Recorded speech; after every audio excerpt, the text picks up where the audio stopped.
Bonjour, nous avons donc commencé une série de 3 vidéos sur le chapitre 9.3 qui traite donc de la régulation de la fonction reproductrice. Donc tout d'abord les capacités exigibles au baccalauréat. Vous devez être capable de localiser le complexe hypothalamo-hypophysaire dans l'organisme et en identifier les principaux éléments. Être capable d'identifier les rôles de la testostérone, donc selon la période de la vie, et mettre en évidence la régulation de sa sécrétion. Donc ça, ce sera à partir d'analyse graphique. Vous devez être capable de construire un schéma de synthèse intégrant le rétrocontrôle négatif, donc ça que ce soit chez l'homme et chez la femme. Repérer le fonctionnement cyclique de l'utérus et des ovaires, donc là on verra une partie dans le cours, mais on fera également un schéma de synthèse avec justement le parallèle entre le fonctionnement cyclique de l'utérus, des ovaires, des sécrétions des différentes hormones, le développement des follicules, du corps jaune, etc. Donc ce sera un document annexe.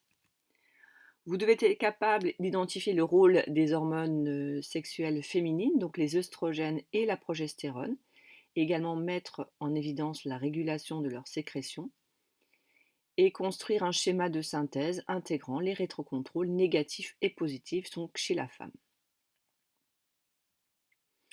Alors, on vous demande de localiser et d'identifier les principaux éléments du complexe hypothalamo-hypophysaire. Donc, on va l'abréger CHH pour la suite. Donc, pour sa localisation, vous avez donc le document 1 qui vous montre ici donc une tête, donc en coupe sagittale. On a juste mis en évidence ce qu'on appelle l'encéphale, donc avec le cerveau ici en brun. On a la partie centrale avec les glandes qui nous intéressent ici, et on a le cervelet et le bulbe rachidien, donc la partie haute de la moelle épinière. Vous avez un agrandissement ici. Donc première chose que vous devez savoir, c'est que justement le complexe hypothalamo-hypophysaire se trouve ici et donc se trouve bien au centre de l'encéphale. Ensuite, pour l'identification des différents éléments, c'est le schéma qui est à droite. On a donc zoomé sur ce complexe. Il est constitué de 2 glandes, donc c'est-à-dire qui sécrètent des hormones. Elles sont en relation par voie sanguine et par voie nerveuse. Et elles sont reliées par une partie intermédiaire qu'on appelle la tige pituitaire. Et donc ces 2 glandes, c'est tout d'abord l'hypophyse et l'hypothalamus. Donc les termes de glandes, voie sanguine et voie nerveuse, tige pituitaire, hypophyse et hypothalamus, donc c'est en gras, ça veut dire qu'il faut savoir, mais les replacer sur le schéma. Donc si on reprend le schéma de gauche, vous avez ici une accolade. Donc ces 2 parties, en vert et en violet sur le schéma, représentent les 2 parties de l'hypophyse. Alors la partie verte, si on l'oriente par rapport au schéma, c'est la partie orientée vers le nez, donc la face, vers le visage. Donc vers la partie antérieure de la tête. Donc ça, c'est la partie antérieure de l'hypophyse. Donc on appelle cette partie verte l'antéhypophyse, donc pour anté antérieur. Et donc vous l'avez compris, la partie violette c'est orientée vers la nuque, donc la partie postérieure de la tête, donc c'est la post-hypophyse. Et on voit qu'il y a bien une limite entre les deux. Ensuite, on a l'hypothalamus qui est ici en vert, bleu-vert, et entre les deux, on vous dit dans le texte, c'est la partie intermédiaire entre ces 2 glandes, c'est la fameuse tige pituitaire. Alors sur ce schéma, on a également le thalamus, qui n'est pas forcément demandé sur les schémas au bac. Par contre, les 5 autres termes sont absolument à savoir au niveau de ce schéma, et savoir que ce complexe hypothalamo-hypophysaire se trouve dans l'encéphale, donc à l'intérieur, donc vraiment au centre du cerveau. Alors, pour l'identification de ces principaux éléments, vous avez le document 2, avec en détail, donc on a zoomé encore un peu plus. En haut, on a l'hypothalamus, donc la partie blanche. Ensuite, on a l'antéhypophyse ici à gauche, qui est d'ailleurs la forme d'une goutte, et la partie post-hypophyse, donc qui est ici derrière l'antéhypophyse, donc post-hypophyse. On a la tige pituitaire qui est là, d'accord? Donc ce n'est pas une zone bien délimitée, elle est vraiment entre l'hypothalamus et justement l'hypophyse. Alors sur ce document, vous avez des informations supplémentaires. C'est que dans l'hypothalamus, en fait, on a des cellules que vous connaissez déjà bien depuis la classe de première. Ce sont des neurones avec leur corps cellulaire ici, soit sans dendrites, soit avec dendrites. Et on a les prolongements gris orangés, ce sont les axones. On voit que les axones soit arrivent ici au niveau d'un réseau capillaire pour les neurones en orange et les neurones gris, leurs axones vont jusqu'à un autre réseau capillaire ici au niveau de la post-hypophyse. On a donc deux réseaux capillaires, un au niveau de la partie haute de la post-hypophyse et un au niveau de l'antéhypophyse.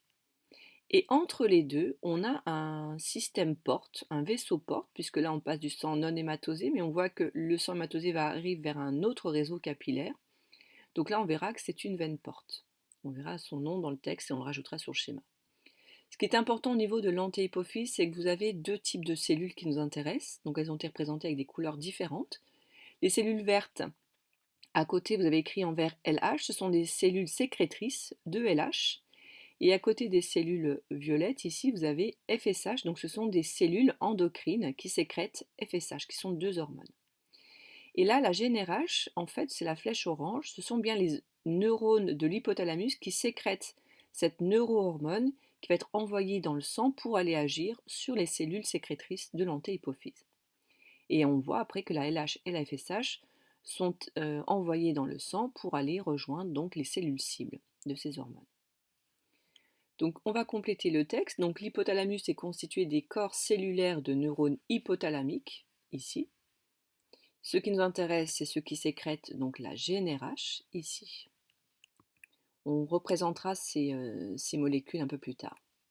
L'hypophyse est constituée de deux parties, et là on va en profiter pour donner les noms différents de chaque partie. On parle d'hypophyse antérieure puisqu'elle est orientée vers le visage au niveau de la partie antérieure de la tête. On l'appelle aussi antéhypophyse ou adénohypophyse. Donc adéno, ça veut dire glande. Ça veut dire qu'elle justement elle contient des cellules endocrines qui vont sécréter, qui ont la spécialité de sécréter uniquement des hormones. Et donc les deux hormones, c'est l'ALH et la FSH. Donc vous voyez que ce texte reprend exactement ce schéma qui est à gauche. Pour l'hypophyse postérieure, on l'appelle aussi la post-hypophyse, ou cette fois-ci, comme il y a des neurones, on parle de neurohypophyse, puisqu'en fait, elle contient cette fois-ci les axones. Donc l'hypothalamus contient les corps cellulaires, mais la post-hypophyse contient uniquement des axones. Et au bout des axones, vous avez donc des synapses.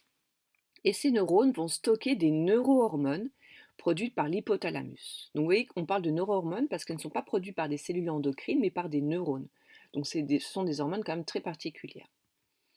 Et donc je vous en ai parlé, on a une veine porte donc, qui se situe entre les deux réseaux capillaires. Elle relie l'hypothalamus à l'adénohypophyse et cette veine porte permet aux sécrétions hypothalamiques, donc la GnRH, de passer justement de l'hypothalamus jusqu'à l'antéhypophyse. Donc là, vous pouvez rajouter une petite flèche qui part de ce vaisseau ici en bleu et vous pouvez noter donc c'est la veine porte. Donc je rappelle, elle relie l'hypothalamus à l'antéhypophyse par circulation sanguine.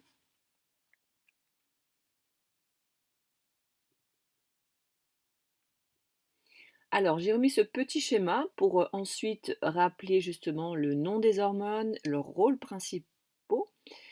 En fait, pour l'instant, on va donner des termes généraux pour les sexes masculins et féminins, mais on verra leur rôle ensuite chez les hommes, puis chez les femmes.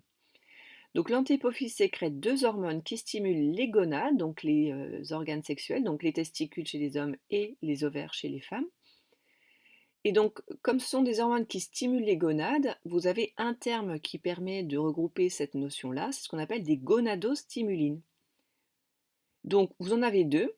Alors, LH, ça vient de luteinizing hormone, puisqu'en fait, on verra chez la femme, c'est l'hormone qui est produite pendant la phase lutéale, donc la deuxième phase du cycle menstruel, mais les hommes en sécrètent aussi, donc c'est la LH, et c'est donc une hormone lutéinisante. Donc vous devez connaître le LH, le terme en anglais et également l'expression en français, donc hormone lutéinisante.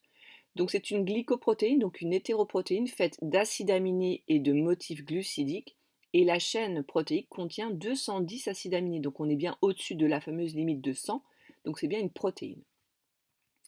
La deuxième, c'est la FSH pour Folliculo Stimulating Hormone. Donc là, si vous retenez en anglais, c'est assez simple. C'est une hormone, on le prend à l'envers, une hormone qui stimule le développement des follicules. Et donc en français, en une seule expression, peut-être, donc il faut retenir aussi, hein, c'est une hormone folliculostimulante. Donc tout comme la LH, c'est une hétéroprotéine faite d'acides aminés et de motifs glucidiques, pour ça qu'on parle de glycoprotéines, et elle contient, elle, 204 acides aminés. Donc au niveau de la taille des protéines, c'est quand même équivalent. Donc ça, c'est pour les hormones libérées par l'antéhypophyse, mais l'hypothalamus, lui, sécrète une neurohormone. Donc c'est la GN, donc G majuscule, N minuscule, RH en majuscule. C'est la gonadotropine releasing hormone, qu'on appelle donc en français la gonadolibérine. Donc c'est une hormone qui va stimuler en fait la libération d'hormones sexuelles, qui va stimuler les gonades. Donc justement, cette GnRH va passer dans le premier réseau capillaire ici, va utiliser la veine porte pour arriver au niveau du second réseau capillaire, au niveau de l'antéhypophyse, va sortir du réseau pour aller agir sur ces cellules cibles. Donc vous avez vu la communication hormonale en première, donc n'hésitez pas à aller revoir ça. Donc elle va stimuler grâce à des récepteurs. Et donc ces cellules vont produire de la LH et la FSH qui vont à nouveau se retrouver dans le sang pour agir ensuite vers les gonades. Donc la GnRH stimule l'antéhypophyse qui va sécréter à nouveau donc des hormones. Alors, la difficulté dans ce chapitre, c'est le contrôle justement de la synthèse de ces hormones et aussi le fameux rétrocontrôle des hormones, c'est-à-dire le contrôle en arrière, on revient en arrière. Donc ce sont les molécules sécrétées qui vont réguler leur propre sécrétion. Donc c'est vraiment une notion très très particulière. Donc on va voir justement le rôle du complexe hypothalamo-hypophysaire. Donc il faut savoir que l'hypothalamus reçoit en permanence des informations sur l'état de l'organisme, et ce qui nous intéresse actuellement dans ce chapitre, c'est qu'il va recevoir en permanence la concentration des différentes hormones sexuelles dans le sang. Et en fonction de la concentration qui sera détectée, il va pouvoir agir pour augmenter ou diminuer la production de ces hormones. Donc selon ces informations, il va sécréter donc sa fameuse neurohormone, donc la gonadolibérine GnRH. Et donc la GnRH, donc là on revoit sous forme de texte les étapes chronologiques. La GnRH par la veine porte va stimuler certaines cellules endocrines de l'adénohypophyse. Donc on est ici, au niveau du schéma. En réponse, ces cellules adénohypophysaires libèrent des hormones, donc les fameuses gonadostimulines, donc la FSH et la LH. Et enfin, ces gonadostimulines qu'on appelle donc FSH et LH stimulent les gonades, donc les ovaires chez les femmes ou les testicules chez les hommes. Et ces gonades vont répondre en sécrétant plus ou moins d'hormones sexuelles et donc adapter la concentration qui était détectée au départ par l'hypothalamus. Donc c'est quelque chose de permanent, c'est vraiment une régulation permanente automatique. Maintenant, la notion de rétrocontrôle. Donc pour comprendre cette notion de rétrocontrôle, on va prendre le document 4 qui vous montre tout d'abord quand vous devez faire un schéma de régulation. Dans ce chapitre-là, vous devez absolument respecter cet ordre-là. En premier, puisque c'est au niveau de la localisation, donc dans le schéma suivi dans l'organisme, le premier organe qui intervient, c'est l'hypothalamus. Alors vous ne devez pas les coller, puisqu'ensuite on va pouvoir indiquer au niveau des flèches les molécules sécrétées et voir s'il y a une stimulation ou une inhibition. Donc en dessous de l'hypothalamus, vous devez représenter l'antéhypophyse, puisque la posthypophyse n'intervient pas dans cette régulation. Ensuite, on a ici le terme général des gonades, mais si vous êtes chez l'homme, vous mettrez testicule, si c'est chez la femme, vous mettrez ovaire. Et en dessous, vous voyez qu'on a une forme différente, c'est que ce n'est pas un organe, ce sont les molécules sécrétées. Ce sont les hormones sexuelles. Donc justement, c'est elles qui vont pouvoir exercer le rétrocontrôle. Et ces hormones sexuelles vont agir sur des tissus qu'on appelle les tissus cibles. On les verra, donc ils vont être différents également chez les hommes et chez les femmes. Donc vous avez ici l'ordre logique. L'hypothalamus détecte, on verra avec des capteurs, donc le taux d'hormones sexuelles. Il va donc sécréter de la GnRH qui va ensuite agir sur l'antéhypophyse qui, elle, en réponse, va produire de la FSH ou de la LH. Ces deux hormones vont agir sur les gonades qui vont produire plus ou moins d'hormones sexuelles et donc agir sur les tissus cibles. Donc ça, c'est ce qu'on appelle le contrôle. Maintenant, la flèche que vous avez à gauche, en noir, c'est ce qu'on appelle le rétrocontrôle. On est dans la situation, par exemple, où il y a trop d'hormones sexuelles. Donc, il faut en produire moins. Donc, pour en produire moins, il faut suivre le schéma avec les signes moins sur le schéma, donc en rouge. Donc, s'il y a trop d'hormones sexuelles dans le sang, Ces hormones vont aller agir sur l'hypothalamus et l'antéhypophyse, mais surtout l'hypothalamus, et lui dire attention, je vais t'inhiber, tu produis trop de GnRH. Donc l'hypothalamus va ralentir son activité, il va donc produire moins de GnRH. Donc l'antéhypophyse sera moins stimulée. Elle va donc produire moins de FSH, moins de LH. Donc les gonades seront moins stimulées, elles vont produire moins d'hormones sexuelles. Donc là, on va adapter. Donc quand il y en avait trop, on va diminuer le taux d'hormones sexuelles. A l'inverse, s'il n'y en avait donc pas assez, on va suivre le chemin envers. Donc le chemin commence ici, pas ici. Il commence, donc quand il y a moins d'hormones sexuelles, ces hormones vont aller cette fois-ci stimuler, donc là il faut suivre les signes plus, stimuler l'hypothalamus et stimuler l'antéhypophyse. L'hypothalamus va être davantage stimulé, il va produire plus de GnRH, qui va stimuler encore plus l'antéhypophyse, qui va produire plus de FSH et plus de LH. Les gonades vont être stimulées de façon très importante. Elles vont donc produire beaucoup plus d'hormones sexuelles. Et là, le taux d'hormones sexuelles dans le sang va augmenter. Alors que tout à l'heure, on était trop bas. D'accord? Donc ça, c'est par rapport à des valeurs de référence. Donc, je répète, les flèches noires ici verticales, c'est le contrôle, c'est-à-dire la production normale des hormones sexuelles. Et la flèche qui repart vers la gauche ici, avec un plus ou un moins, c'est un rétro-contrôle. Donc, soit négatif, donc les signes moins, soit rétro-contrôle positif. Et donc là, on peut parfois, sur un schéma, faire un seul rectangle et mettre complexe hypothalamo-hypophysaire. Alors pour le texte correspondant, donc le complexe hypothalamo-hypophysaire possède des capteurs qui détectent en permanence les variations des taux des hormones sexuelles dans le sang. Donc ces capteurs, je vais les représenter par des ellipses bleues, ici au niveau de l'hypothalamus et de l'antéhypophyse. Donc vous pouvez les rajouter également sur votre schéma. Donc c'est eux qui vont détecter s'il y a assez, ou alors trop, ou pas assez d'hormones sexuelles. Les hormones sexuelles agissent donc sur l'hypothalamus et l'adénohypophyse par rétrocontrôle, donc ces fameuses flèches noires qui repartent des hormones jusqu'à ces deux organes, hypothalamus et adénohypophyse. Les rétrocontrôles sont généralement négatifs, c'est-à-dire que les hormones sexuelles, les œstradiols, progestérone chez les femmes et la testostérone chez les hommes, inhibent la sécrétion de GnRH, et s'il y a moins de GnRH, on va donc inhiber la production des gonadostimulines FSH et LH.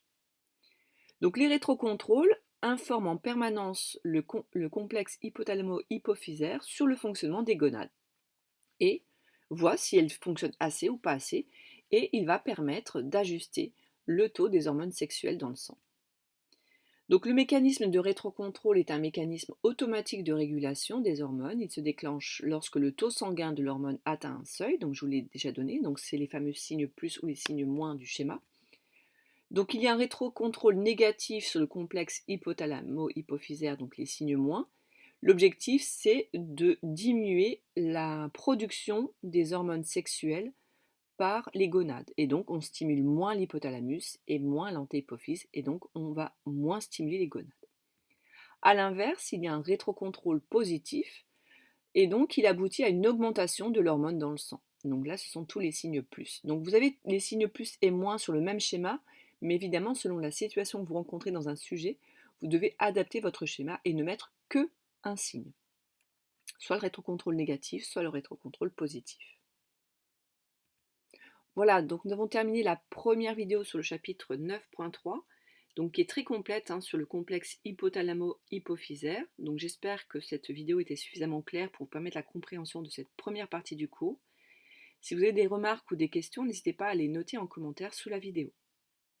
Merci de votre attention.